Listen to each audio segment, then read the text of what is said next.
Infectious.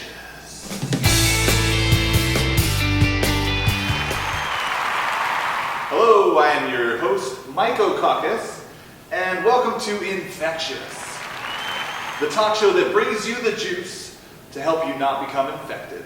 Today we actually have a special guest, all the way from Staten Island, New York. He is a doctor of medicine. He is here to share with us some recent news that he's actually found out at his last doctor's visit. Let's all give a warm welcome to Staph Capitis.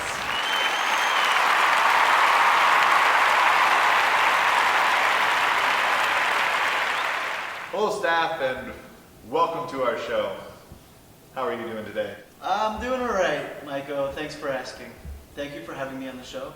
I understand that you have some compelling news about yourself to share with us today. Is that right? Yes, I do, Maiko. So I just found out that I have been diagnosed with hepatitis B, also known as Hep B or HBV. This is a form of hepatitis that causes inflammation to the liver and can lead to liver damage or liver disease. This hepatitis B is a species of the genus orthohepatinovirus and is part of the family Hepatnoviridae of viruses. I am so sorry to hear that. You must have been a wreck after finding that out. Isn't there a vaccine or something to help protect anyone against the virus? Yes, there is, and unfortunately, my parents were very much against vaccines. They didn't get infected with anything when they were younger, so they figured to save money, because we were poor growing up, that I would not get the vaccine. But vaccines do protect against hepatitis A and hepatitis B. So if someone wanted to get the vaccine, what is to be expected? Generally, the vaccines are safe and effective. They are given in shot form, about 3 or 4 shots over the course of a 6-month period. The vaccine is called HBIG, hepatitis B immune globulin. If you have been exposed to the virus and had the vaccine within 24 hours of becoming infected with the virus, you can still become protected against the virus. When you receive the hepatitis B vaccine, you develop antibodies that protect you from the virus for life. I guess I should have asked you this earlier, but should I be here right now or this close to you? I mean, can I get hepatitis B, or how does someone get hepatitis B? Tell us that.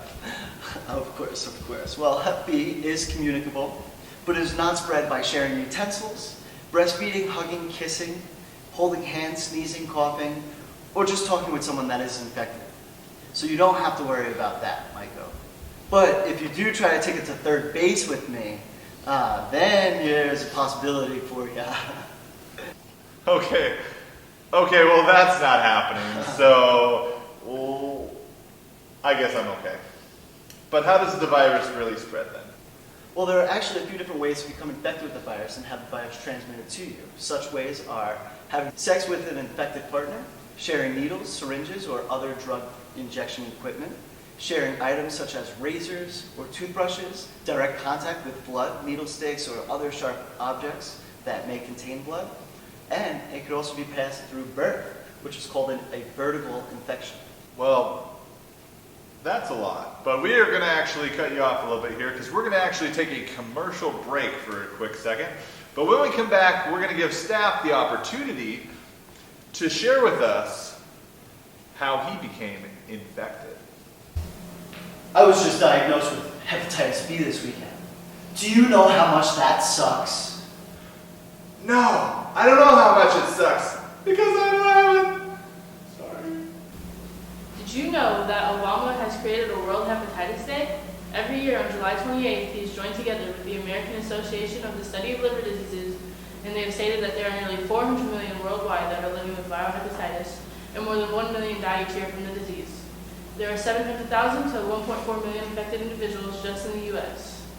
They want to bring the awareness out to more people so we can all work together to help prevent this disease from causing more harm. Obama has even included the prevention as part of his healthcare plan, so even if you don't have insurance, you can still get the vaccines and testing done. Wasn't that nice of him? Must be nice to be president, right? That's awesome. Where can I find more information? For more information, you can go to www.aasld.org and search for World Hepatitis Day. And you can help make a difference.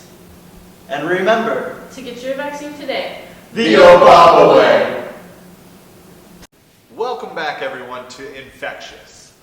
Staff, we left things off with you about to tell us how you actually became infected with hepatitis B. Can you tell us how this happened? Well, long story short, I was out clubbing with my friends and I saw this beautiful woman.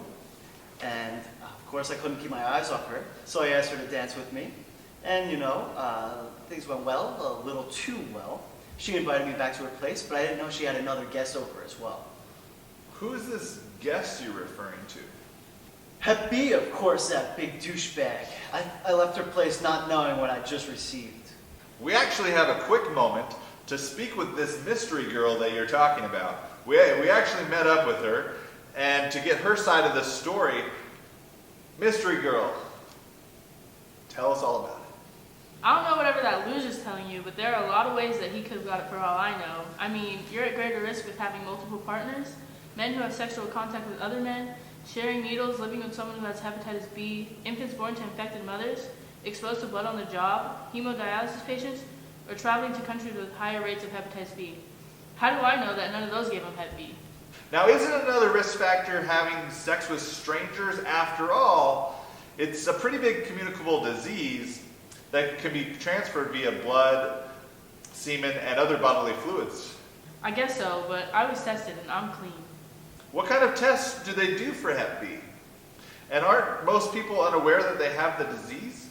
The CDC told me to get a blood test by testing some hepatitis B surface antigen test, which is a protein on Hep B virus, or having a hepatitis B surface antibodies test. And I had them both done, so that means he didn't get it from me. Well, we are not here for the blame game right now. We're focusing on who gave what to whom. So, staff, back to hepatitis. How is Hep B different than other viruses or out there, and what is the genome like? Interestingly enough, the virus is made of circular DNA, but not all parts are double-stranded. For example, one side of the strand, or genome, can be 3,000 nucleotides long, while the other can have 1,800 nucleotides, which is considered a partial stranded DNA. Wow, that's different. You don't see that every day. Do you know where the virus comes from, or what the reservoir is for it? Well, there are two main reservoirs. There are humans and chimpanzees. The main reservoir is a human with hepatitis B. So wait a minute. 1 minute you're petting this cute little chimpanzee, holding it, cuddling it, and then it bites you and you have the possibility to have Hep B? That is kind of scary.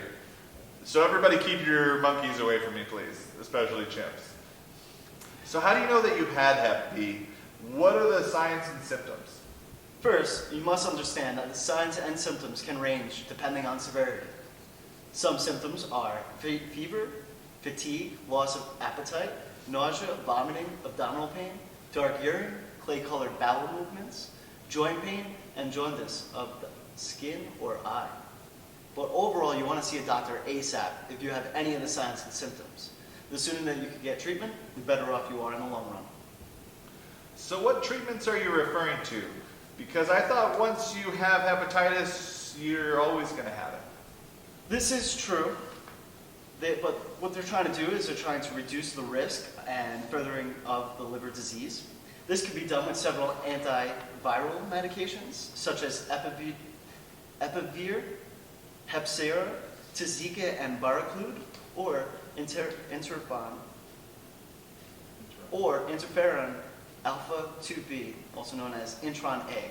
Or, if severe enough, you could get a liver transplant. Well, it seems as though you are very knowledgeable, doctor, and I'm so sorry that you are having to go through this right now. But we are out of time, folks. We thank our guests for being here today, especially staff. Thank you, doctor. It was a pleasure to meet you, Micah. Thank you for having me on the show. We will see you all next time, where we will be bumping our way through the unforgivable places of genital herpes. So tune in with us next time, and don't forget, the best way to spread an infection is by not knowing you have one. Have a great night, everyone. Thank you very much for joining us.